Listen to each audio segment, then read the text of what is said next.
Bonjour, bienvenue à Culture du Royaume, ici Régent Cloutier. Notre vision est d'équiper notre génération à découvrir leur nouvelle identité afin que tous puissent expérimenter leur plein potentiel. Pour en savoir plus, visitez notre site internet à cultureduroyaume.com. Bonne écoute!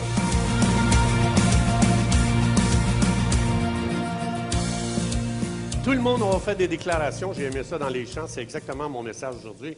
Je veux que tout le monde on se mette ensemble et qu'on dise ceci. Je déclare que je suis une clé du réveil pour ma génération.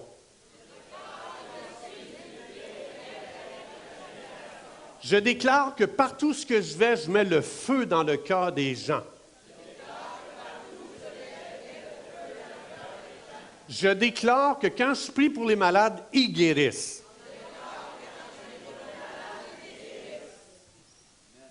Êtes-vous convaincus? Oui? OK. Je déclare que je fais des disciples puissants dans ma génération. Je déclare que je suis un changeur de culture. Attention à celle-là. Je déclare que je fais les mêmes œuvres que Jésus. Je déclare que je vais faire plus que Jésus. Dis à la personne à côté de toi, tu charries.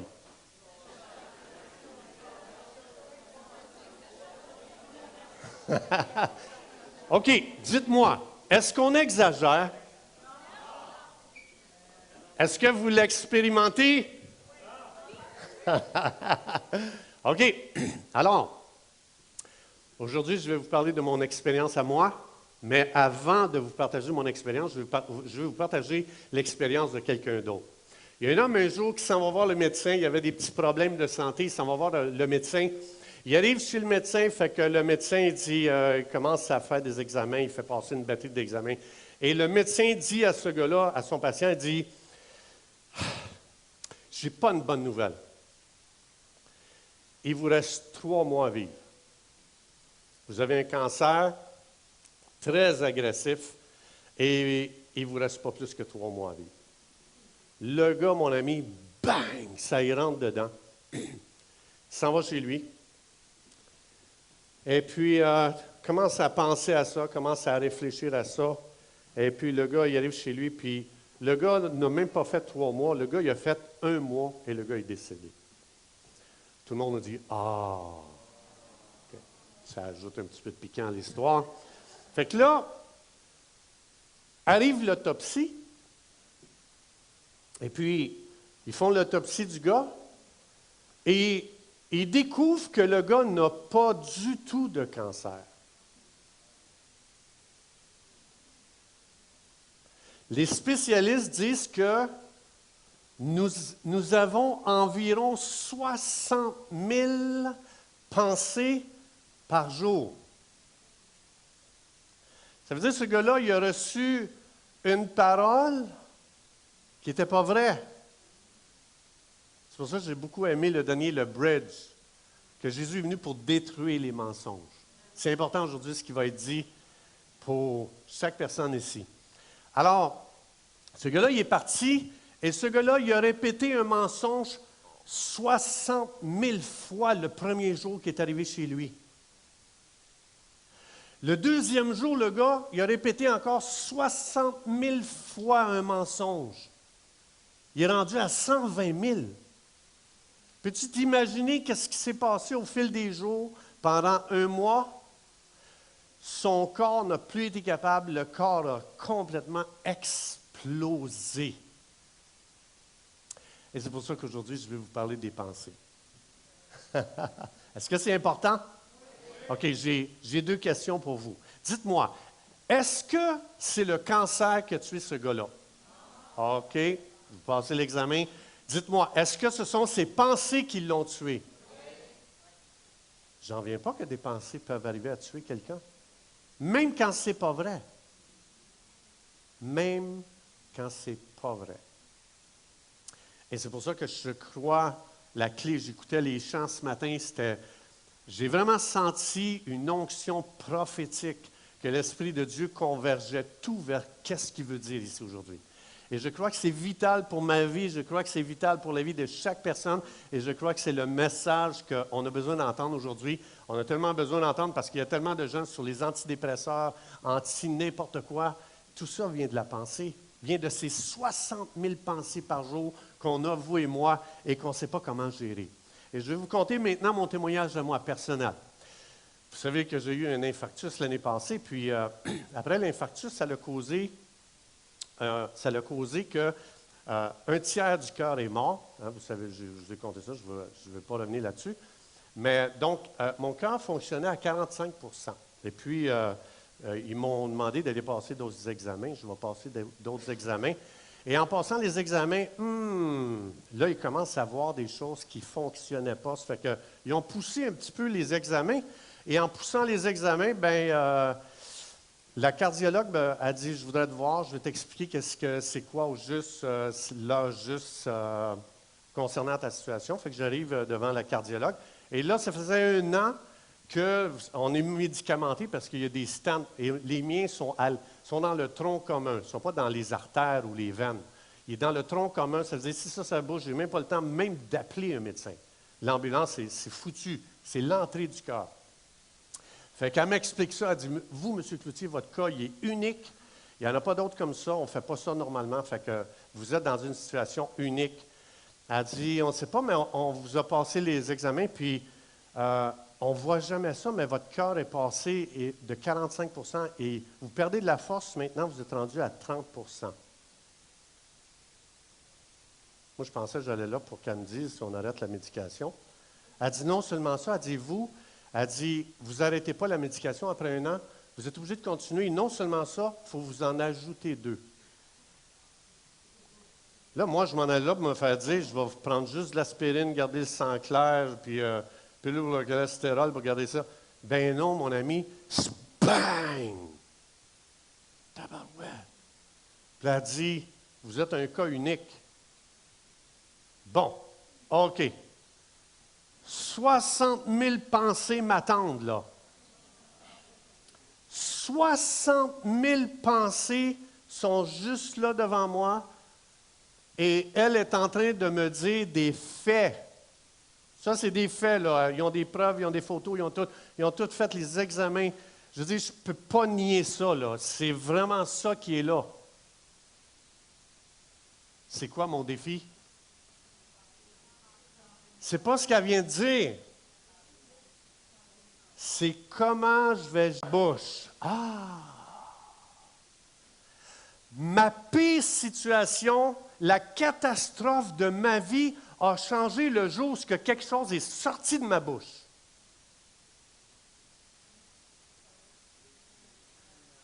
Il y a eu un renversement total.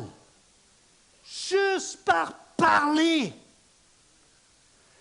La créature la plus sadique, la plus mentale, qui me tenait dans ses griffes, a dû me relâcher. J'ai été pris de ses mains, ça dit, j'ai été mis dans les mains de Jésus, Colossiens 13. Juste par qu'est-ce qui est sorti de ma bouche. Maintenant, si tu m'avais demandé ce jour-là, tu le sens-tu? Non. Tu l'expérimentes-tu? Non. Mais on m'a dit, Jésus est mort pour toi. Si tu dis à Jésus, viens, et tu crois qu'il est mort sur la croix pour toi, fais juste déclarer que tu crois que Jésus est mort sur la croix, qu'il est ressuscité, et ta catastrophe la plus profonde, la plus grande, la plus énorme va changer en un instant. Wow! C'est puissant en temps. Ça dit, si tu confesses de ta bouche le Seigneur Jésus, et si tu crois, parce qu'il y a des gens qui vont confesser, mais dans le fond, ce que j'ai dit au début, quand je dis, déclare que quand tu pries pour les malades, ils sont guéris. Peut-être que tu l'as dit, mais à l'intérieur, tu dis, moi le dire pour que l'autre à côté ne me juge pas, là. Peut-être que tu ne le crois pas à l'intérieur. Mais on doit, ce qu'on déclare, on doit dire, je le crois. Et je ne laisserai jamais mon expérience changer ce que je crois. Même si mon expérience est défectueuse. Right? Vous êtes là? OK. On continue. Alors, c'est fou. J'ai passé de la mort à la vie juste en confessant. Je suis passé de pécheur à saint. Je n'avais même pas encore fait une bonne œuvre. J'ai été déclaré par le ciel. Paf! Le juge de l'univers dit, toi, tu es un saint à partir de maintenant. Et c'est triste de voir des croyants encore qui confessent qu'ils sont pécheurs. Tu sais, on pêche tous, hein? On est pécheurs. Mais ce que tu viens de confesser, tu vas le vivre. Tu as confessé ça? Si tu confesses de ta bouche, tu seras. Tu confesses tes pécheurs, tu seras un pécheur. Tu confesses que tu es un saint, tu expérimenteras la victoire et la sainteté dans ta vie. C'est ce que tu confesses que tu deviens. Parce que ce que tu confesses révèle ce que tu as décidé de croire dans le plus profond de ton cœur. Et Dieu ne regarde pas ce que je confesse, Dieu regarde, est-ce qu'il confesse conformément à ce qu'il croit à l'intérieur? Je crois que Dieu dit, j'étais un guérisseur et je le déclare, parce que je l'ai cru premièrement dedans. Puis mon expérience, tu vas t'élever à ce que Dieu dit. Je n'abaisserai pas la théologie de Dieu à mon expérience, je vais élever mon expérience à la théologie de Dieu. C'est ça que Dieu dit? Et c'est pour ça que je trouve ça excitant, parce que si je ne le vis pas aujourd'hui, c'est juste une question de temps. Je suis excité. Je sais que ça arrive, parce que Dieu le dit. Et c'est pour ça que Dieu dit que ça commence toujours par les confessions. Alors, Proverbe 18, 21, c'est tout le monde ensemble. La mort et la vie sont au pouvoir de la... Ça veut dire que ce que tu déclares a le pouvoir de te faire vivre ou a le pouvoir de te tuer. Quand le gars, le médecin, il a dit, tu as le cancer, le gars, à journée longue, ce qui a sorti de sa bouche, il a dit à tout le monde, j'ai le cancer, j'ai le cancer. Il me reste juste 3 mois, j'ai le cancer, j'ai le cancer, je suis fini. Le gars, il a commencé à juste déclarer. Et c'est pour ça que tu as le pouvoir de stopper la mort par qu'est-ce qui va sortir de ta bouche. Amen? OK. Alors, ma question aujourd'hui, c'est, Dieu dit que le faible dise « je suis fort », right? Tout le monde ensemble, on le dit. Que le faible dise « je suis fort ». Il n'a pas dit que celui qui l'expérimente le dise. OK? Alors, j'ai une question. Et je vais devoir conclure parce qu'on est rendu là. J'ai une question pour toi et pour moi. Qu'est-ce que tu vois de faible aujourd'hui? Que le faible dise quelque chose d'autre. Dis-moi qu'est-ce que tu vois de faible aujourd'hui. Dis-moi que c'est où tu es faible dans ton mariage. Ah, moi, je ne suis pas un bon mari. OK? Dis plus ça. Moi, il y a un silence incroyable ici, là. J'entends la mouche là-bas, là. Est-ce que tu penses que tu n'es pas une bonne épouse? Tu trouves que tu es faible? Tu ne sais pas comment aimer ton mari? Dis plus jamais ça. Dis que tu es une bonne épouse. Commence par confesser différemment.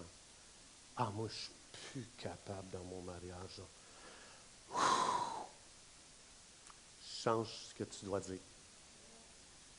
Ah, moi, mes enfants, j'ai tellement peur qu'ils s'égarent, qu'ils n'aiment pas Dieu, qu'ils ne marchent pas avec Dieu. Dis plus jamais ça. Tu trouves que tes enfants sont faibles dans leur marche? Dis pas ça. Dis-moi, c'est où tu vois des faiblesses? Qu'est-ce que tu vois de faible dans cette église ici? Ton pasteur Samuel, il est fort. Qu'est-ce que tu vois de faible? Ah, moi, là, si j'avais eu à fusionner puis j'aurais fait des transitions, là, j'aurais fait ça bien différemment. Je trouve qu'ils sont faibles dans leur transition. OK? Dis plus ça. Ah, moi, je suis plus capable avec le changement qu'il y a eu. Dis plus ça. Plus que tu le dis, plus que tu t'amènes la mort dans ton âme. Si tu vois quelque chose de faible dans l'Église, commence à déclarer la force dans cette chose-là. C'est ça que Dieu dit. Commence à dire que tu es fort. Mon pasteur, il est fort. L'équipe de louange est forte. Les dirigeants sont forts. Les gens qui gèrent les finances sont forts. Parce que si dans ta tête, tu dis, « Moi, je n'ai pas confiance dans le CA, je ne sais pas où ils mettent leur argent. » Tu es en train de te préparer à être complètement le contraire de ce que Dieu dit, d'être généreux royalement. Ce que tu confesses, c'est ce que tu vas faire. Et c'est pour ça que Dieu dit, j'invite l'équipe de louange, s'il vous plaît. C'est pour ça que Dieu explique que ce qu'on doit faire quand on voit des faiblesses.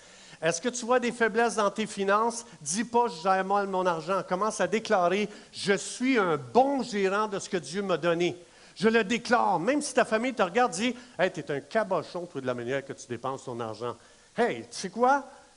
Déclare pas ton expérience et n'accepte jamais que quelqu'un change ton identité. Tu es un gérant de Dieu. Tu es quelqu'un que Dieu a choisi et t'a oint pour gérer les finances d'une façon extraordinaire.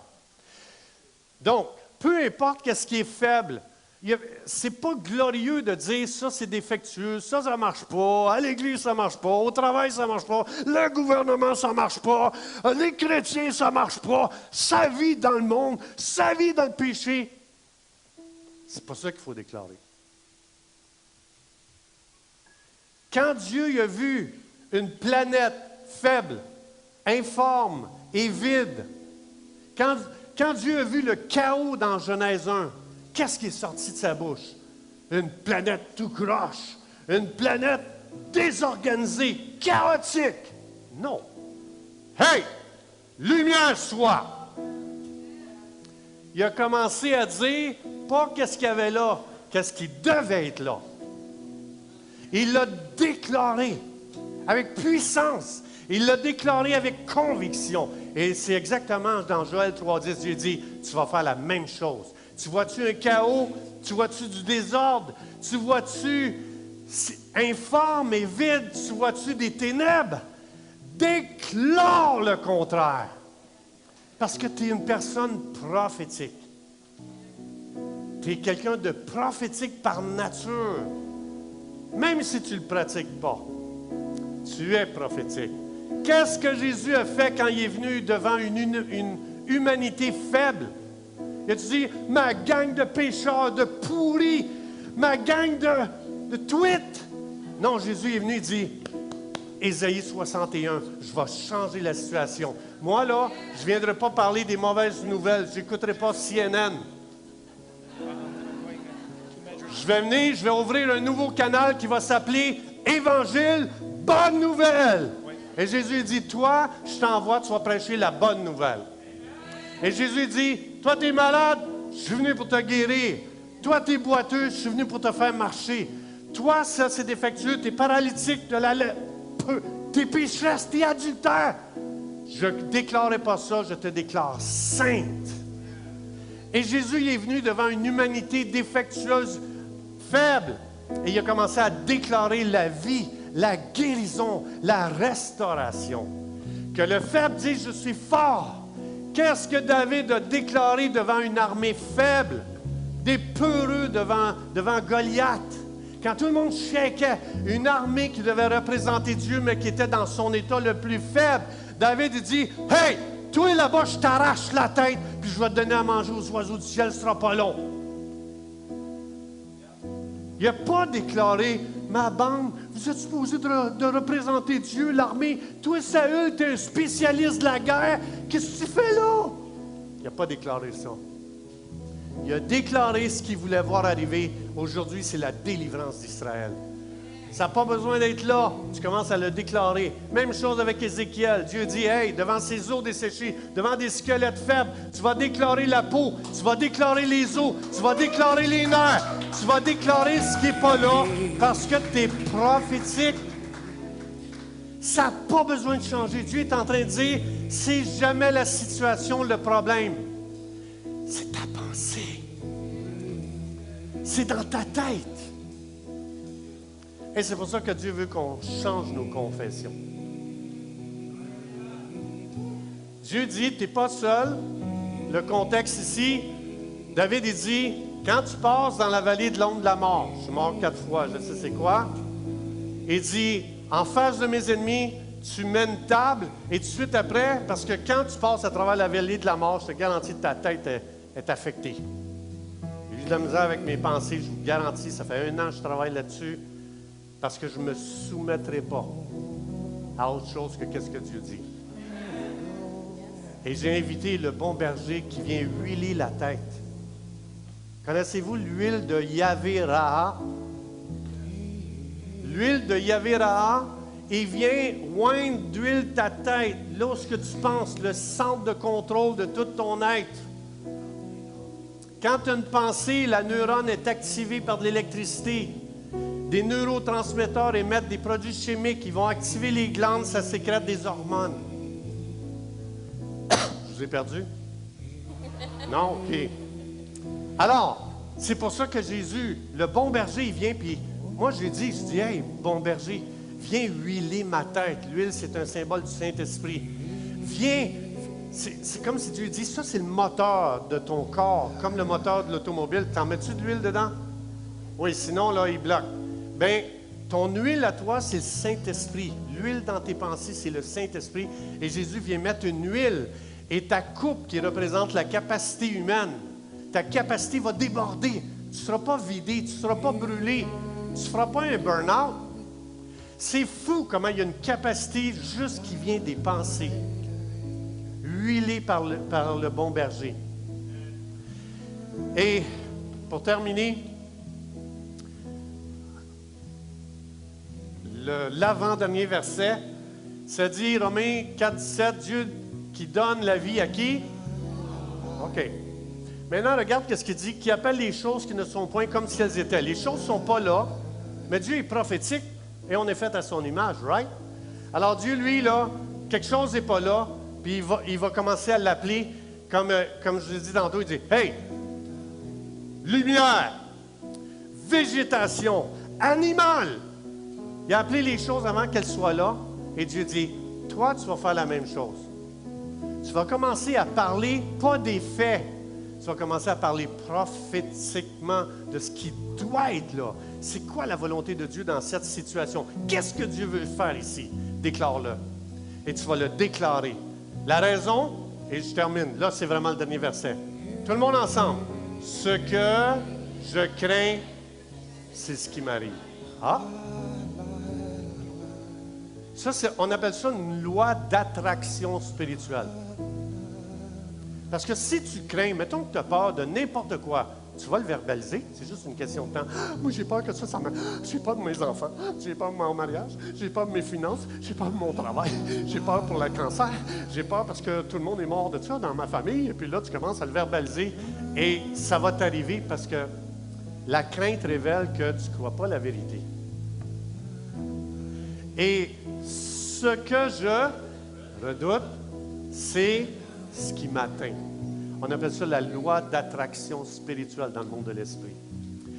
Ça veut dire que c'est tellement important. Écoutez, un jour, juste pour vous parler, conclure avec la loi d'attraction, un jour, je m'envoie le médecin.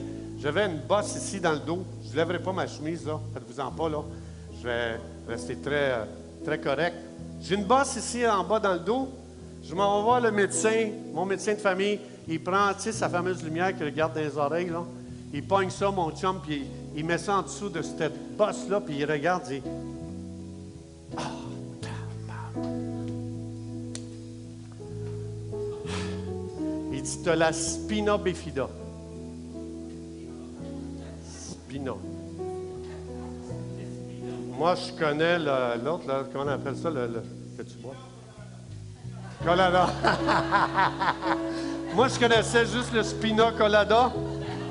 Et là, il me dit spina bifida. Je dis spina bifida, c'est quoi ça? Qu'est-ce que ça veut dire? Bien, il dit ça veut dire que tu as un liquide dans la colonne vertébrale, puis tu as un trou dans le bas de la colonne, puis le liquide coule, puis il sort par là. J'ai dit, je peux-tu refaire le plein? Il dit non, il dit bientôt tu vas être en chaise roulante. Hé, mon ami, ma tête commence à partir, moi. Ma femme qui fait du jogging tous les jours, qui court avec moi avec une chaise roulante, tu sais, dans la ville. Je commençais à m'imaginer le pire des scénarios. La loi d'attraction spirituelle est celle-ci. J'ai commencé, j'ai dit, attends un petit peu. J'ai dit, attends, comment tu appelles ça, là, cette affaire-là que tu m'as dit que j'ai? Il dit, la spina bifida. Hey, je l'écris, spina bifida. Je mets ça dans ma poche, proche du cœur. Et je m'en vais. Fait que là, moi, j'enseignais à l'époque, j'étais professeur de guitare, et j'enseignais à Belleuil. J'avais un de mes amis, on avait une école de musique ensemble. Lui, il était pianiste. J'arrive à l'école de musique, et puis, il me dit comme ça. Il dit, tu sais pas quoi, à notre église, il y a une fille qui est arrivée en chaise roulante dimanche passé, elle a la spina bifida. J'ai jamais entendu ça de ma vie. Là, ça confirme. C'est un signe. C'est sûr que je l'ai. Là, je dis, il s'appelle Jérôme. Jérôme, j'arrive de chez le médecin. Check, qu'est-ce que j'ai? Il voit, spina bifida? Non. Il va falloir que tu me pousses en chaise roulante bientôt, man. J'ai jamais entendu ça, là. Là, j'étais comme, ah, man, je capotais, là, dans ma tête, là. Hey, j'avais 45 minutes à faire de Bedford jusqu'à Belleuil. Là, je capotais complètement. Puis là, j'arrive chez nous, ma femme gardait des enfants. Puis la mère des enfants, Thérèse, elle ouvre la porte. Elle rentre. Hey, tu sais pas quoi? Une de mes amies, son enfant, la spina bifida. Ça y est, quand c'est 2 fois, la Bible dit, 2, c'est un témoin, c'est confirmé, la chose arrivera certainement. Je commençais à prophétiser sur ma vie. OK, demain, il faut que j'aille chercher une chaise roulante. Là, je commençais à m'imaginer le pire. Fait que là, je viens voir un spécialiste, c'est à Cowansville. Fait que le gars, il check ça, il dit, ah, ça, c'est un petit kiss, je vais t'enlever ça, ça va me prendre 5 minutes. Quoi? C'est juste un petit kiss de rien, il m'a enlevé ça, moi, ça va prendre 5 minutes. Là, j'ai réalisé, je dis, c'est qui joue dans mes pensées comme ça? C'est qui met ces gens-là sur ma route? Là, j'ai commencé à réaliser que si tu crois, si tu avales quelque chose, il y a tout un monde organisé qui va mettre plein de choses pour confirmer des faits sur ta route. C'est pour ça que c'est important, comme il dit ici, tout ce qui est dans ton cœur, tu l'attires. Les démons vont tout amener plein de circonstances dans ta vie. C'est pour ça qu'à ce temps, je dis, je déclare que je crois complètement la guérison. Je déclare l'onction, je déclare le réveil.